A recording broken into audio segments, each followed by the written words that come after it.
I yield to a distinguished member of the Ways and Means Committee, the gentleman from Illinois, Mr. Schock, such time as he may consume. Gentleman from Michigan, Mr. Camp, claims the time in opposition and yields to the gentleman from Illinois. Thank you, Mr. Speaker, and I appreciate my distinguished chairman yielding time. You know, I can understand why the American people are frustrated.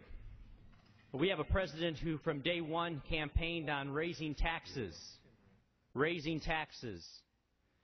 then became the President of the United States, and his party in the House and his party in the Senate, they've talked about raising taxes. All the while, we've had a down economy. All the while, we've had unemployment above 8%. Yet the interesting thing is that when the same Democratic Party controlled the House of Representatives and controlled the United States Senate for 2 years, they decided not to implement the Buffett tax. They decided not to increase taxes on Americans. Why? Because they know what we know, and they know the truth, and that is raising taxes will hurt the economy. Raising taxes is not what you do when you want to put people back to work. It's bad policy. And it's why a year ago, despite all the rhetoric against the Bush tax cuts, despite all the rhetoric against the 01 and 03 rates, this same majority in the United States Senate, this same president said what? President Obama said now is not the time to increase taxes on any American a year ago. Well, if that was good policy a year ago, I might submit to you that's good policy today.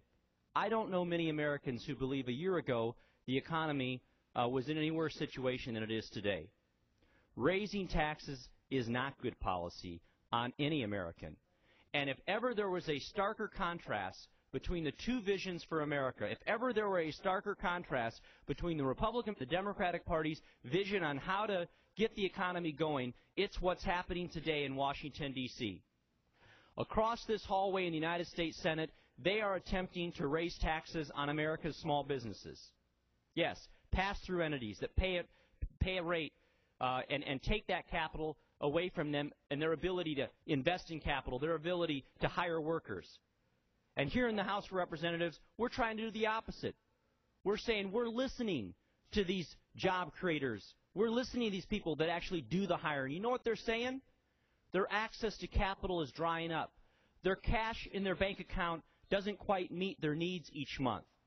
And they need more capital to be able to go out and hire people. They need more capital to be able to go out and buy equipment. And so that's what this targeted tax cut is. It's not for the big corporations. It's targeted at people that have less than 500 employees. And guess what? You can have whatever opinion you want on the political ideology. You can't have your own facts. And the facts are this. Over the last 2 years, 7 out of the 10 jobs created in this country were created by people who employ less than 500 people. The very people that this tax bill is targeted at. Second, you can't throw up your hands and wonder why Americans' job creators are not hiring, why unemployment continues to be above 8% for the longest time in our country's history, at the same time advocating policies that will drive a stake into the heart of our economy and our small businesses. This tax policy targeted at America's small businesses will give them the capital they need to stay in business, to hire those additional workers, to invest in additional capital, and maybe even prevent layoffs. Maybe even prevent somebody from having to go in the unemployment line.